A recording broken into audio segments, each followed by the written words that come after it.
speaker is Himanshu Sachan. He's founder of Chainfluence. I would like to have him on stage and share his thoughts. So over to you, Himanshu.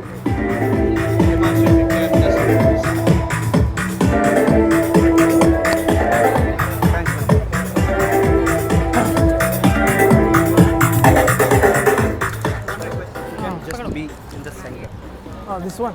Okay. Okay. Hello everyone. Got it.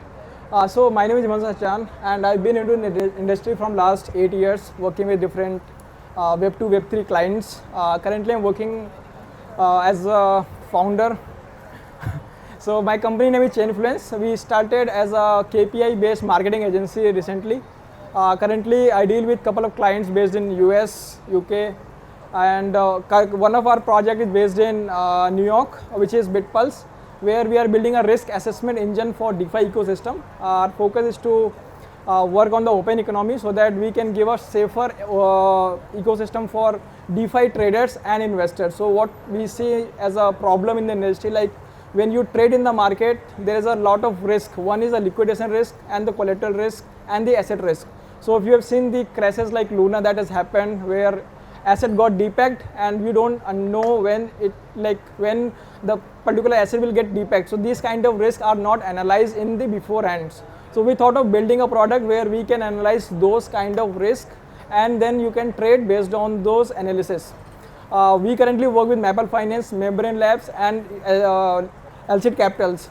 Currently we manage around 31 billion of fund across different chains.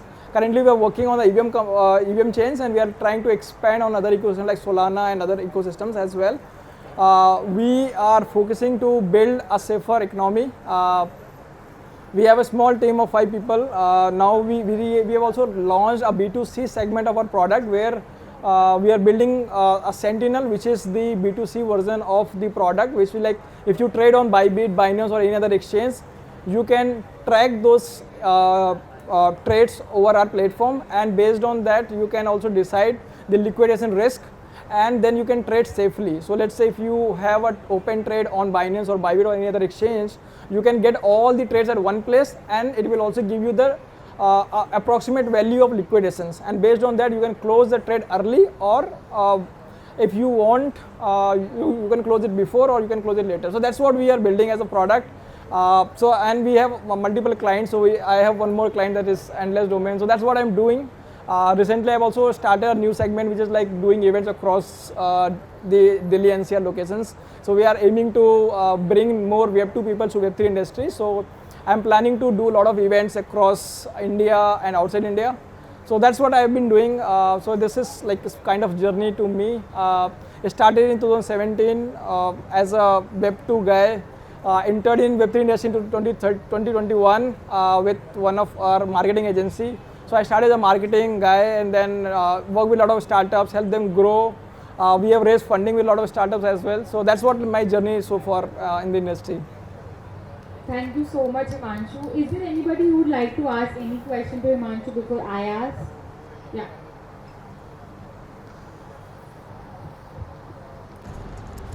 More like a conversation. It's not like one straightforward question. Yeah. Sorry about that. Yeah. So, No, you can go there. yeah.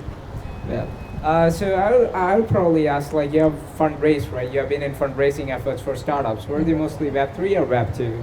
Web3.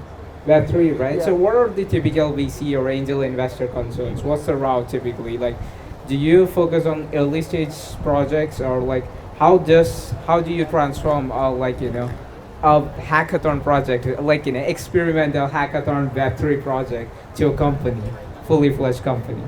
Yeah, so see, the investment segment has changed a lot. Like when I entered in the industry, like people were funding projects which have only ideas in this stage, like idea stage.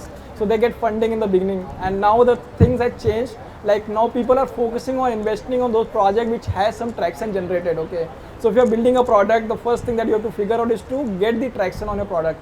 Now to get the traction, it's important that you also try to find out what is the niche that you're focusing at, and whether that product is fit for that particular niche or not. If you are able to get a small traction, then you can easily get some VCs or angels to invest in the beginning phase. And the best route is to get a grant from some of the chains and try to focus on one chain in the beginning, and then you can go for other chains. Let's say you can look at base chain, Solana, or one chain that gives you the grants, and from there you can expand. And there are a lot of chains like Algorand and Avalanche. So Algorand is doing a hackathon. There's a buildathon where they're giving around $15,000 for people who have an idea and build an MVP. So if you have an MVP build, you can go and pitch there. It's a good product, like good ecosystem. They are doing a lot of investments there. So the best way to build a product or to get initial funding is through the grants. And if you have a good product, try to get some tractions and then go for angels, investors, and VCs, and that's how you will scale from there itself. Okay, so are VCs capable of evaluating your product per se? Aren't they run by number kind of like That's the best thing. Okay, so now product focusing on numbers itself. And why they're doing it, because they have been scammed a lot of time before. So now they look at the original number. So we raised around 1 million recently, and we raised because we have 3 paying clients, and those people so we have a thesis built. So when we started our startup, our first thesis was to get at least 3 paying clients, then only we go for the next round. As soon as we got our first 3 paying clients, we went to seed rounds where we are raising another 10 million, and we got some good traction from the VCs. We may be closing our round by next quarter. That's what we are aiming at. But the focus is at least get some numbers which VC will look into. They will look the real numbers. They will look the paying clients if you have the traction build or not. If you don't have it, it's very hard to raise funds nowadays. I've been working with a lot of clients.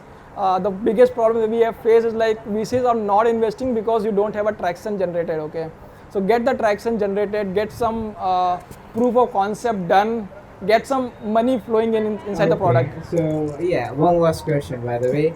So 3 paying clients, right? So I would like to know let's just say I have 3 paying clients on my startup. Then what next? I've approached TBB from my personal experience, and they recommend at least 100 before approaching them. So that's an early stage as the Web3 accelerator asking for more. So what are the ideal destinations for in that case? That is something which will keep on increasing. People will keep on asking more and more and more.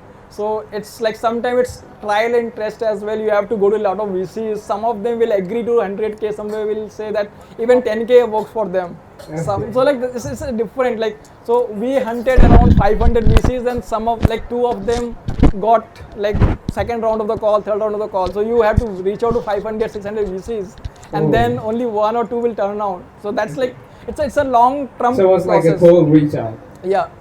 And it's not only cold reach out, it's important that how you're reaching out to them. You might have to reach out in a different way. Instead of selling your company, you sell them the services that you're building, and why you are the best one to be as a first product to invest in. So I got recently one of the product reached out to me, the Quintus. They're building an AI powered stable coins, and they are raising they have raised around 10 millions, and they wanted to raise another 50 millions. That's what, so they reached out to me. So is it on tokens or equity? Yeah, so they are raising on SAFT notes. SAFT. Yeah, so that's what they're doing. So it depends that you have to reach out to a lot of people.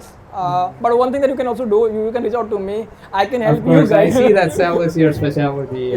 Sales. So because I have been doing it from the last couple of years, and I have figured out one thing, that most of the VCs are not looking just startups who have a small prototype build and haven't generated any revenue for themselves, or don't have a long-term vision. So if you are building a product, you have to figure out 3 things. One is whether you will generate revenue or not. Second, whether your product is scalable in long run or not. And third, whether you can go for one chain or go for multi-chains. It's not one chain supportable now. Everybody looking for multi-chains. Chain abstractions. Yes. Yeah. How easy it is. Makes sense. Thanks, man. It's been a pleasure meeting you. Yeah. Thank you so much, Himanshu. I mean, that's a lot that you shared with us. Thank you so much for sharing that. Is there anything else that you want to share before we just close with you as a speaker? The only thing that I will say, if you're raising funds or if you're building a startup, it's important you find a problem that is that you want to solve, and then go for right VCs, find a right tool, and get at least somebody who can mentor you. That's you should need to have a mentor in the industry, and that's how the industry is. And you will find a lot of people who are supportive. Web3 industry is very supportive to me, and I guess you will find a lot of people who will support you as well.